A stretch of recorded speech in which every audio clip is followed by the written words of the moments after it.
हमारी जिंदगियों में हम तूफानों से आशना हैं। अक्सर औकात हम महंगाई का तूफान कहते हैं, बेहयाई का तूफान कहते हैं, सोशल मीडिया का तूफान कहते हैं, बदतमीजी का तूफान, तूफान बदतमीजी हम कहते हैं, है ना। हम तूफानों से वाकिफ हैं और हम जानते हैं कि तूफान का मतलब क्या है। इस बात पर गौर करें कि आने वाले दिनों में हालात क्या होंगे, ये सोचकर, ये समझकर, ये जानकर कि आने वाले वक्त में क्या होगा, हम भी कल के बारे में फिक्रमंद रहते हैं, मुस्तकबिल के बारे में हम फिक्रमंद होते हैं। आने वाले दिन कैसे होंगे और कैसे बुरे दिन हैं, इसके बारे में हम सोचते हैं। आप भी और मैं भी अपने बच्चों के बारे में हम सोचते हैं कि किस दौर में, किस वक्त में ये लोग जिंदगी गुजार रहे हैं और ये लोग जो हैं ये किस समत में जा रहे हैं, और हम लोगों की दौड़ जब खत्म हो जाएगी और ये बच्चे जो हैं ये जिंदा होंगे, तो इस खतरनाक तरीन दौर में जो तूफानों से भरा हुआ दौर है, ये बच्चे किस तरह से कायम रह सकेंगे, ये बच्चे किस तरह से जिंदगी गुजारेंगे। बनी कोरा जब इस ज़बूर को लिखते हैं तो वो आने वाले दौर की बात करते हैं, और आने वाले दौर में वो कहते हैं कि हमको कुछ खौफ नहीं, ख्वाह जमीन उलट जाए और पहाड़ समंदर की तह में डाल दिए जाएं, ख्वाह उसका पानी शोर मचाए और मौजजन हो और पहाड़ उसकी तुगयानी से हिल जाएं। ऐसे हालात में जब जमीन उलट जाएगी, अगर पहाड़ तुगयानी से हिल जाएं और समंदर में चले जाएं, ऐसे हालात में वो कहते हैं कि हमको कुछ खौफ नहीं है और हम दलेर हैं, हम कायम हैं। और दलेरी की वजह जो है वो मुस्तकबिल को जानना नहीं है, दलेरी की वजह जो है वो आने वाले हालात को समझना नहीं है। दलेरी की जो वजह है वो ये है कि मैं और आप खुदा को जानते हैं। दलेरी की वजह, सबब जो है वो ये है कि हम जानते हैं कि खुदा हमारी पनाह और कुव्वत है, मुसीबत में मुस्तैद मददगार है। और जब आप खुदा को जानते हैं, जब आप खुदा में पनाह ले लेते हैं, जब आप खुदा से वाकिफ हो जाते हैं, तो आप दलेर हो जाते हैं और आप सामना करने, हर तूफान का, हर बुहरान का आप सामना करने के लिए तैयार हो जाते हैं। सो मैं आपको ये कहना चाहता हूं, जो ओल्डर जनरेशन है, जो हम पुराने लोग हैं, जो बुजुर्ग लोग हैं, हम पर एक बहुत बड़ी जिम्मेदारी आयद होती है। और जो नई जनरेशन है उनके लिए एक बहुत बड़ा चैलेंज है, और वो चैलेंज जो नई जनरेशन के लिए है वो ये है, और वो जो जिम्मेदारी हम ओल्डर जनरेशन पर है वो ये है कि हम नई जनरेशन को ये सिखा दें और इनकी जिंदगियां उस काबिल कर दें जहां पे ये मुस्तकबिल को नहीं लेकिन ये खुदावंद को जान जाएं, जहां पे ये मुस्तकबिल से वाकिफ ना हो लेकिन ये खुदावंद से वाकिफ हो जाएं, ये खुदावंद में जड़ पकड़ लें, ये खुदावंद में मजबूत हो जाएं। और बाइबल मुकद्दस के मुताबिक अगर ये जान जाएं कि खुदा हमारी पनाह है, खुदा हमारी कुव्वत है, और अगर ये जान जाएं कि खुदा मुसीबत में मुस्तैद मददगार है, तो ये सारी जिंदगी तूफान और बुहरान चाहे कैसे ही हो, ये सारी जिंदगी डोल नहीं सकेंगे और ये खुदावंद में कायम रहेंगे। सो राज, कायम रहने का जो राज है, सलामत रहने का जो राज है, नौजवानों, बेटों और बेटियों सुन लो इस बात को, जो कायम रहने का राज है, जो सलामत रहने का राज है, वो ये है कि खुदा आपकी कुव्वत हो। कायम रहने का राज जो है वो ये है कि खुदा आपकी पनाह हो, ये कायम रहने का राज है।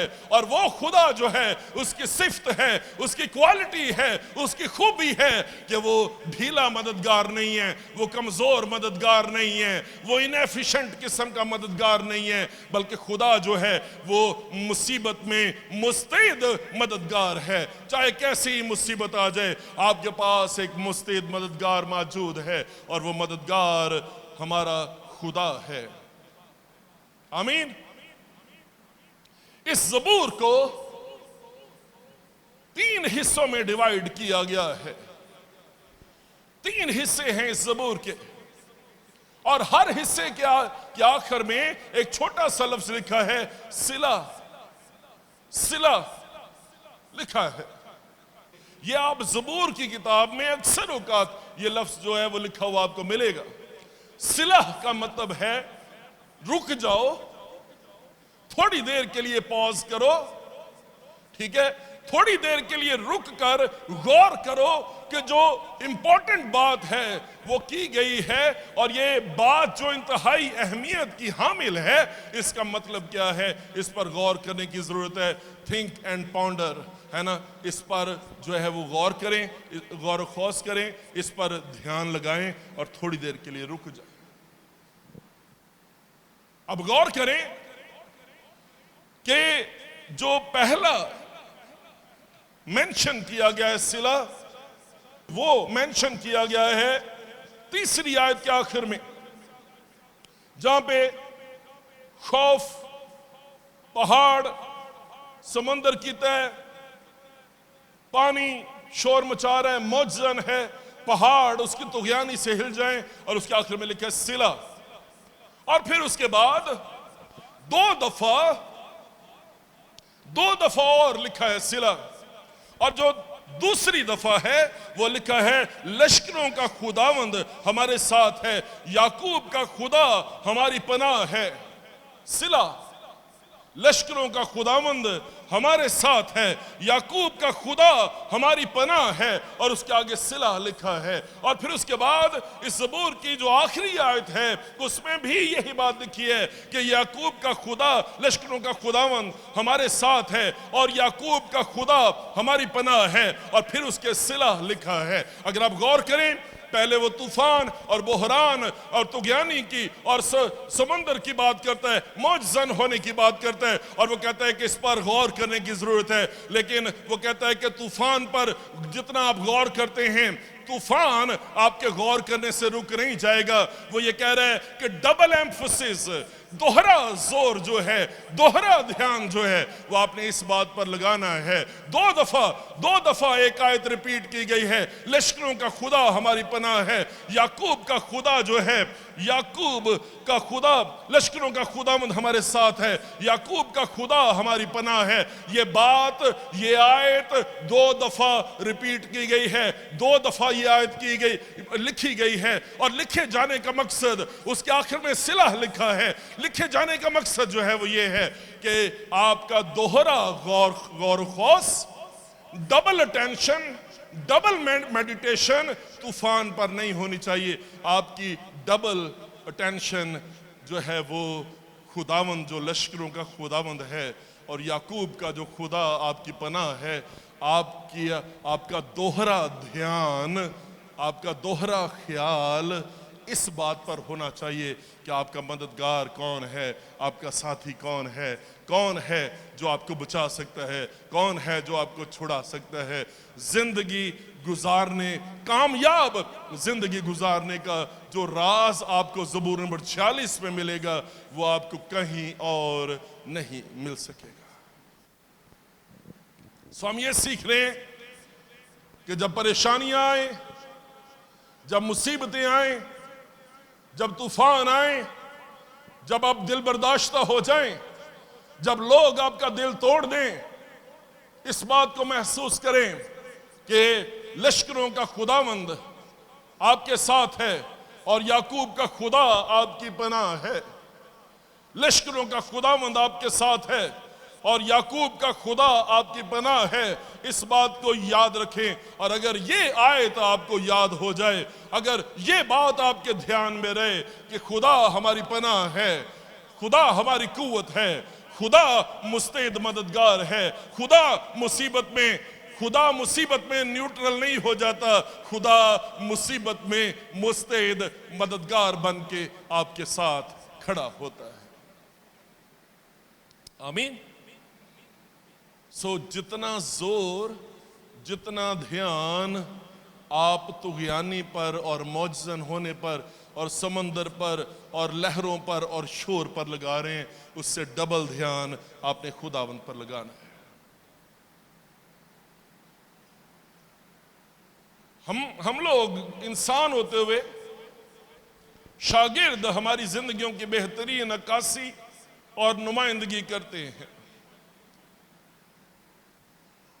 बाइबल मुकद्दस में मरकस की इंजील और उसके चौथे बाब में यीशु और उसके शागिर्द किश्ती में थे और खुदावंद यीशु मसीह उन्हें कहता है आओ पार चलें। गौर किया आपने? वो कहते हैं आओ पार चलें। क्या कहते हैं उन्हें? आओ पार चलें। ये खुदावंद ने उन्हें कहा है। क्या कहा उन्हें? आओ पार चलें। और जब वो किश्ती में थे, झील पर बड़ा तूफान आ गया, है ना, बड़ी हवा चल रही है तेज और लहरें, ऊंची ऊंची लहरें उठ रही हैं और ये लहरें जो हैं, ये पानी जो है ये किश्ती में आ रहा है और किश्ती जो है वो पानी से भर रही है और शागिर्द जो हैं इन लहरों को देखकर और इस हवा को देखकर वो मेस्मराइज हो गए हैं। उनकी आंखें चुंद आ गई हैं, उनका ध्यान जो है मुकम्मल तौर पर खराब हो गया है ना। वो खुदावंद को याद नहीं कर रहे, उन्हें मालूम नहीं, उन्हें एहसास नहीं कि खुदा हमारा मुस्तैद मददगार हमारे साथ है ना।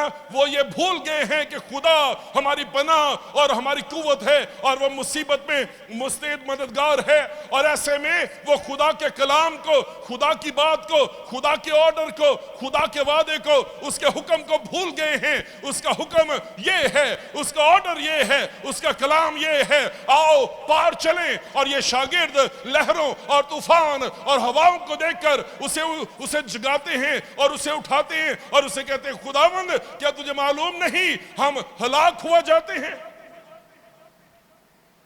ये भूल गए हैं कि खुदावंद ने कहा था पार जाना है ना।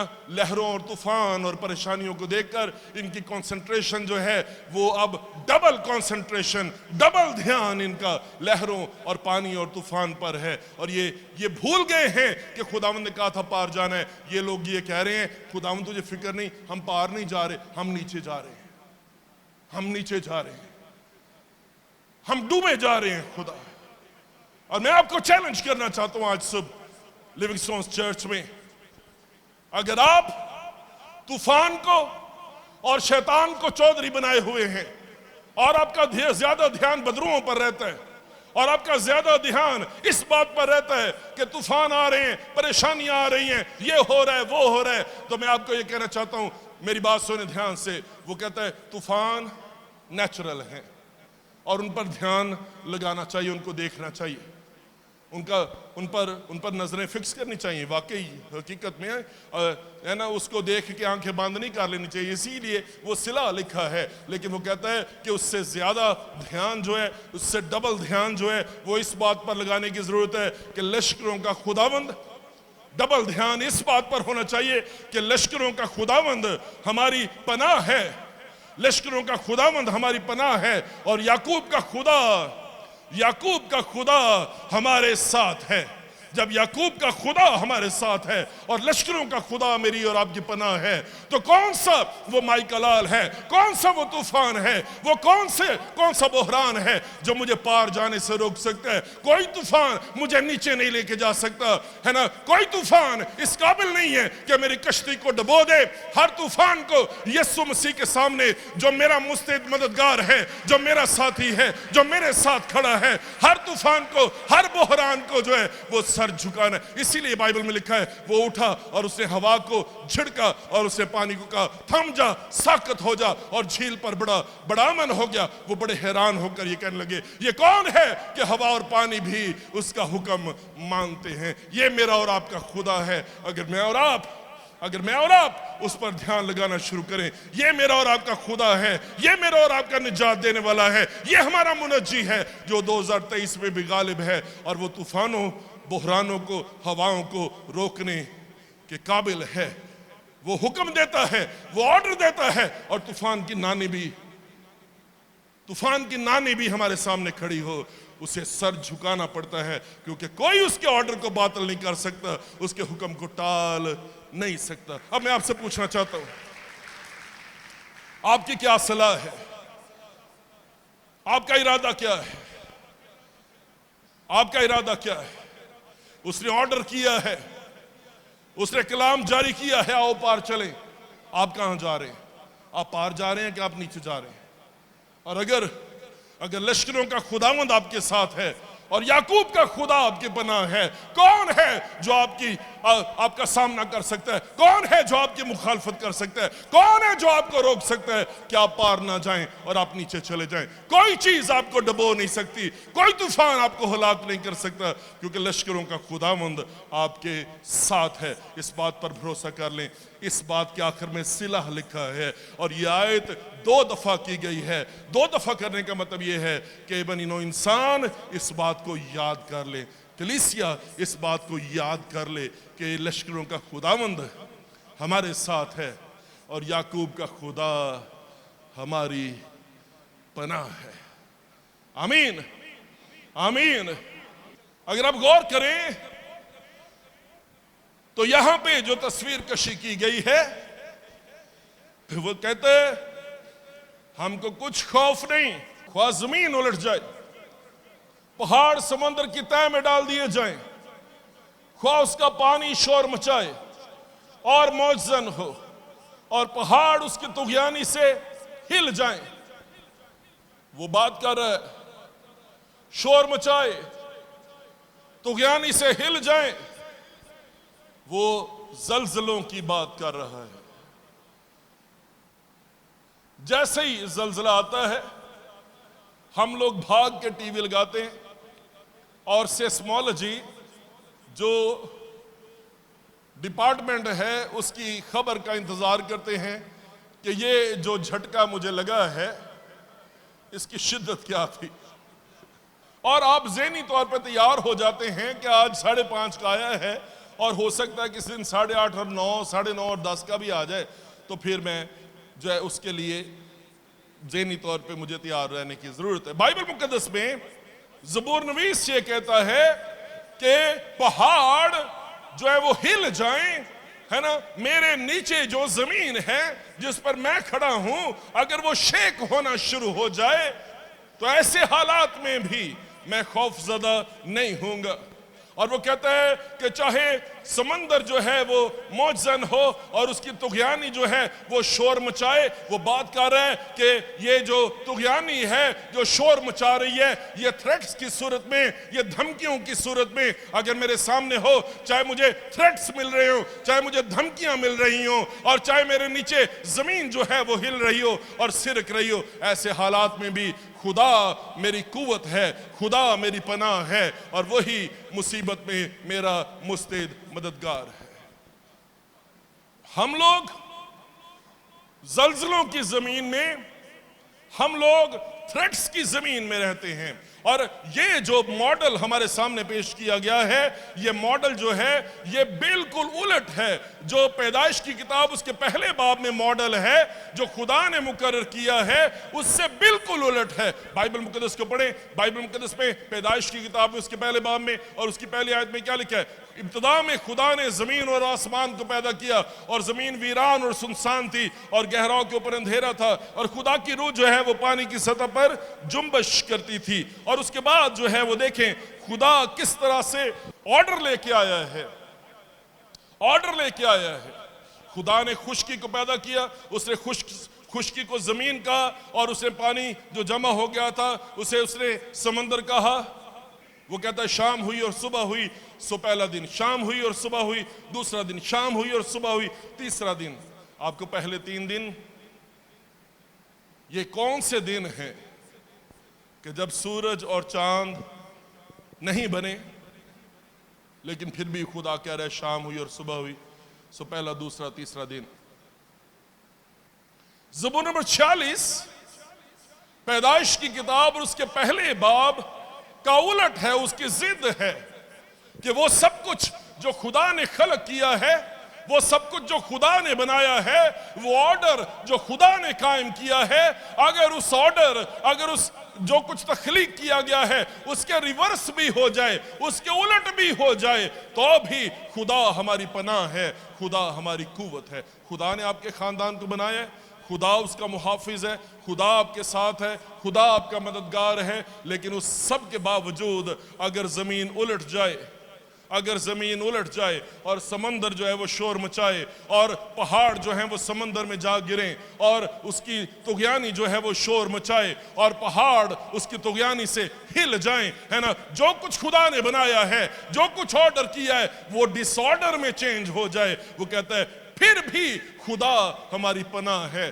खुदा हमारी कुव्वत है और वही खुदा मुसीबत में मुस्तैद मददगार। आप कहते हैं मेरी तो दुनिया ही लुट गई, मेरी तो दुनिया ही उजड़ गई, है ना। जब दुनिया लुट जाए और आपकी दुनिया उजड़ जाए और आप कहें सब कुछ बर्बाद हो गया है, तब भी बाइबल मुकद्दस ये फरमाती है खुदा आपकी पनाह है, खुदा आपकी कुव्वत है और खुदा आपकी मुसीबत में आपका मुस्तैद मददगार है। वो आपको अकेला नहीं छोड़ता। लश्करों का खुदा हमारी पनाह है, याकूब का खुदा हमारे साथ है। और जब याकूब का खुदा जो हमारे साथ है और लश्करों का खुदा अगर हमारी पनाह है, तो फिर जमीन उलट जाए, बर्बाद हो जाए, है ना, समंदर शोर मचाए, खुदा हमें सलामत रखेगा और हम खौफजदा नहीं होंगे।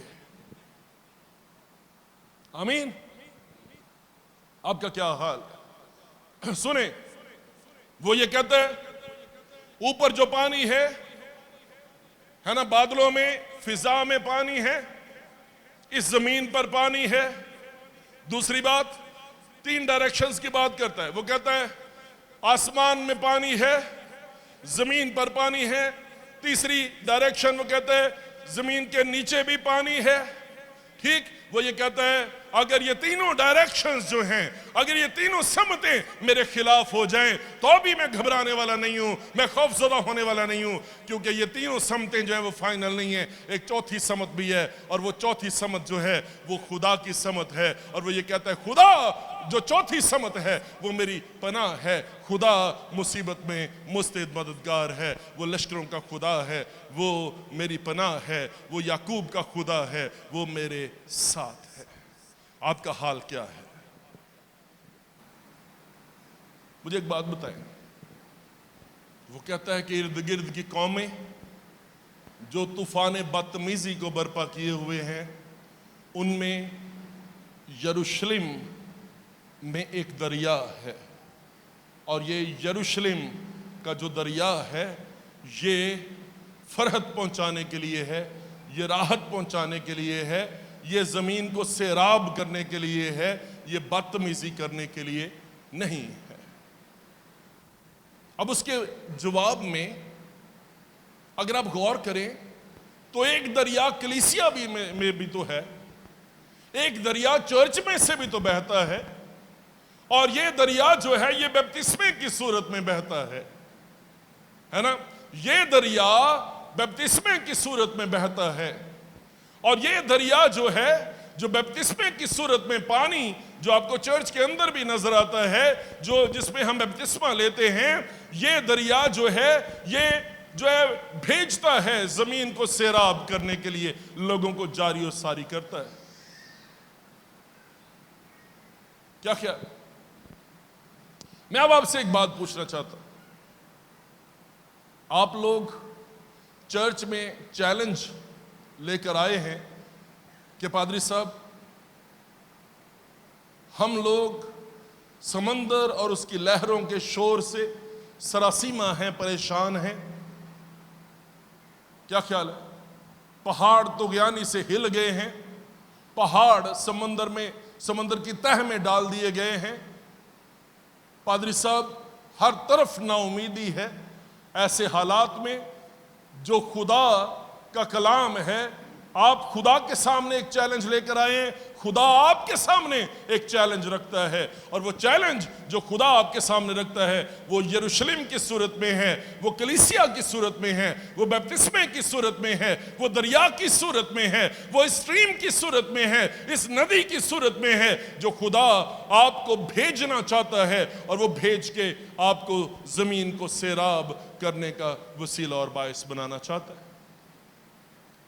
नाउमीदी में उम्मीद है। कभी आप गौर करें, जो जिंदगी का दरिया, जो हिजकिय्याल की किताब में लिखा है, बाइबल में क्या लिखा है, ये समंदर में गिरेगा और समंदर के पानी को शीरीन कर देगा, ये समंदर के पानी को मीठा कर देगा।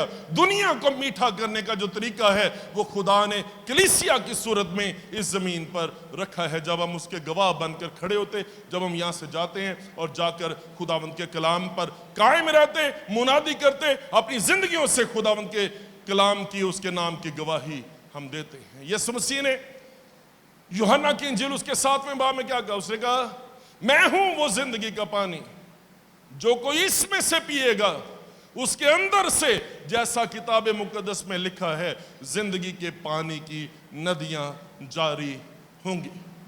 कौन सी नदियां जारी होंगी? बदतमीजी की, बेहुदगी की, गालियों की, बददुआओं की, लानतों की, झूठी कसमों की, है ना? कौन सी नदियां जारी होंगी? कौन सी नदियां जारी होंगी? उसके अंदर से, जैसा किताब मुकद्दस में आया है, जिंदगी के पानी की नदियां जारी होंगी। ये नदियां खुदावंद अदन से, जो उसका मॉडल है, ये नदियां खुदावंद यरूशलेम से, ये नदियां खुदावंद कलीसिया से, ये नदियां खुदावंद चर्च से बहाना चाहता है, ताकि ये दुनिया सैराब हो सके और ये दुनिया तब्दील हो जाए। और जहां जहां ये दरिया पहुंचता है, जहां जहां ये नदियां पहुंचती हैं, वहां पे सैराबी, बरकत, बहाली, खुशहाली, गवाही और खुदावंद का जलाल आ जाता है। क्या आप जो चैलेंज लेकर आए हैं, क्या एक नया चैलेंज लेकर इस जगह से जाना चाहते हैं कि खुदावंद इस सारे हफ्ते में हम तेरी मर्जी के मुताबिक जिएंगे, हम तेरी मर्जी के मुताबिक खुदावंद जिंदगी गुजारेंगे, और खुदावंद तू हमारी पनाह है, खुदावंद तू हमारा मददगार है, खुदावंद तू मुसीबत में मुस्तैद मददगार है, खुदावंद तू हमारी कुव्वत है। पहली जो नदी है उसका नाम सहून है, और वो नदी जो है वो जाती है और वो जहाँ पे वो सारी सरजमीन को सैराब करती है, वहां पे सोना चोखा होता है ना, वहां पे चोखा सोना है, और वहां पे बेशकीमत हीरे हैं और संगे सुलेमानी भी है। ये वहां पे पैदाइश की किताब में लिखा है, पहली नदी। दूसरी नदी जो है वो कूश की जमीन को सैराब करती है।